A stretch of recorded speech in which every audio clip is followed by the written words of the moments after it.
Should we be panicking? Because Russian President Vladimir Putin yesterday explicitly threatened Europe with nuclear war if he keeps helping Ukraine defend itself from the Russian invasion, which is going disastrously for Putin. And if there is a threat to the territorial integrity of our country and for protecting our people, we will certainly use all the means available to us. And I'm not bluffing.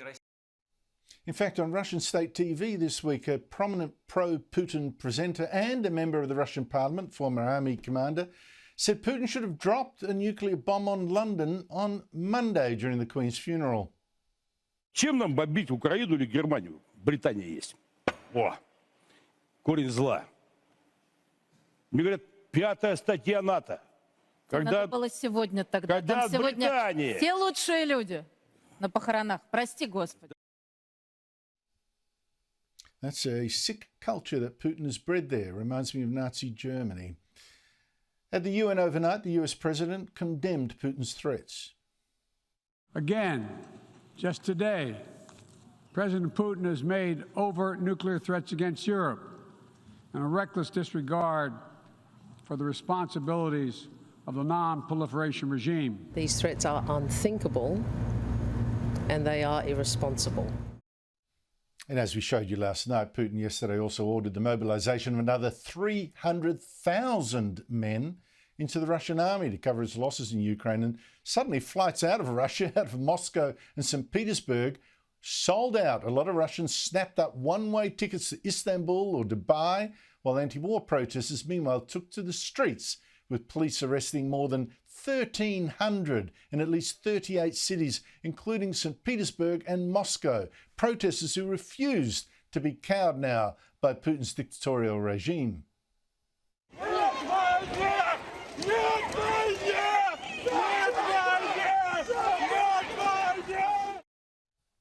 Joining me is Jack Keane, a retired American four-star general, a former Vice Chief of Staff of the United States Army.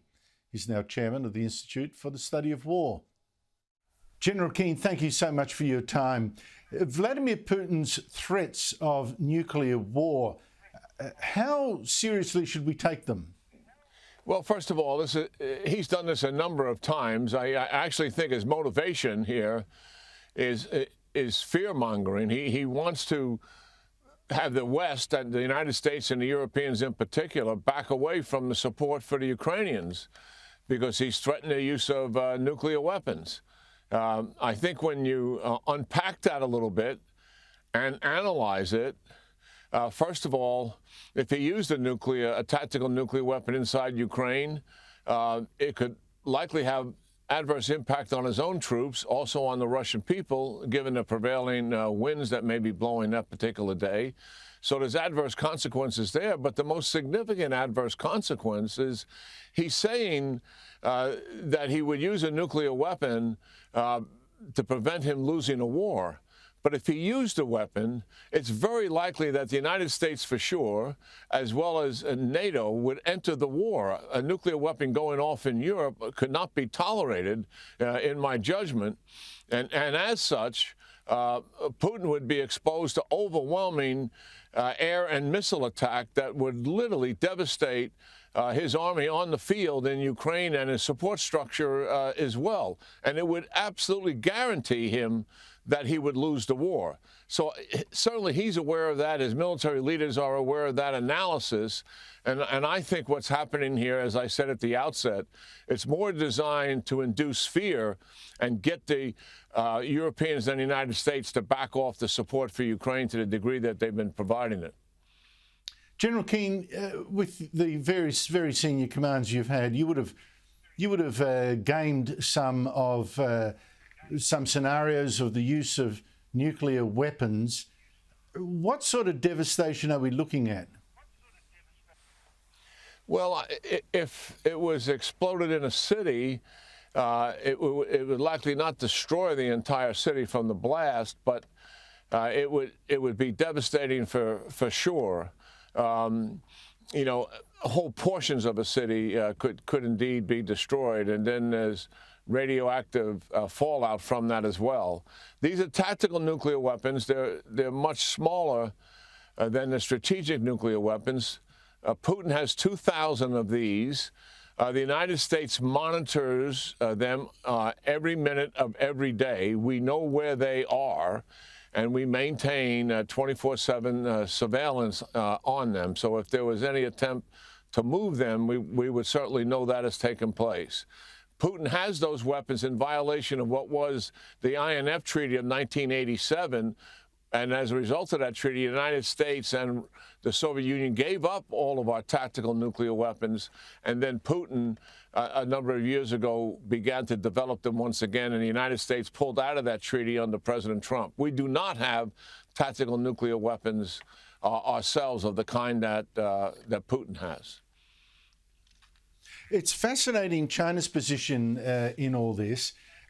China's dictator met with Vladimir Putin a few days ago, and it was interesting that Putin publicly acknowledged that China had some concerns about the war. The war started after the two pledged an unbreakable friendship back in the start of the Olympic Games. China's backed Russia so far, now apparently has doubts.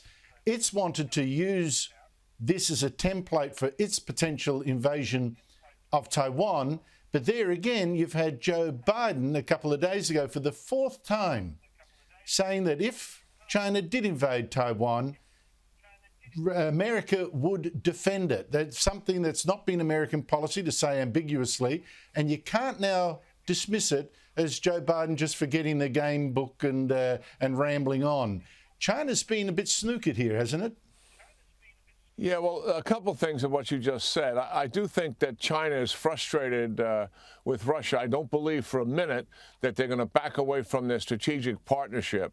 But the fact that this war is protracted now, and I think it's going to go on not for months, but likely for a number of years to come, and that's not in China's interest. It's not in the interest of the global economy, which China has obviously sincere interest in, and they're having some economic headwinds themselves. And I think they were led to believe this war would be over very quickly, and that's not the case. When it pertains to Taiwan, certainly there are some things in common. President Xi and President Putin both believe that Ukraine and Taiwan are a part of their country, and therefore they have a right to compel it to be a part of their country if necessary. President Xi has threatened many times that he would take Taiwan by force if it did not voluntarily become a part of mainland China. Certainly, President Biden's comments here, I do believe, reflect his sincere beliefs that if President Xi did attack Taiwan, that he would respond in kind and attempt not to defend Taiwan just with weapons and munitions, but defend Taiwan with U.S. military capability. We have war plans in the United States military to do just that. It does take a presidential decision, obviously, to do that. And I think it's President Xi who's really changed the table here, because the Taiwan Relations Act of 1979 postured the principle of peace and security and stability across the Taiwan Straits, and China and the United States were obligated to abide by that. But it's been President Xi who's violated all of that by the intimidation and coercion, and also by threatening the use of force in of itself is a violation. And I don't think there's anything wrong if U.S. policy moved in a direction where President Biden told President Xi, listen, we don't want a war here, but if you do take it upon yourself to invade Taiwan, we'll not only provide them arms, but we will help defend them, and we will encourage our allies in the region to do the very same thing. And I think that makes sense in terms of President Xi's aggression. After all, Andrew, the intent here is really to prevent a war, not get involved in it. We want to stop it from starting. We don't want President Xi to be incentivized in any way by the lack of clarity of U.S. policy when it comes to Taiwan.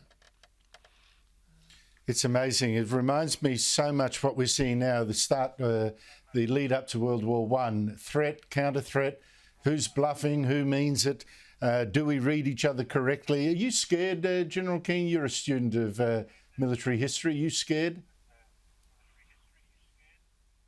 No, I don't believe that Mr. Putin is going to act so irrationally that he would use a tactical nuclear weapon and lose everything as a result of it. That he knows what those consequences would be. The United States and NATO has 20-1 in terms of fighter aircraft and bombers and missiles. He doesn't stand a chance if the war is expanded. What he wants is to protract the war and break the will of the Ukrainian people and break the will, particularly of the Europeans, and yes, to agree, the Americans, in the support for Ukraine. That is really his objective, and he's waving nuclear weapons to help him accomplish that objective, the threat of a nuclear weapon. Look, I'm taking a lot of comfort, of course, from your analysis. The one thing, though, that always worries me is that we always assume the other person is a rational player.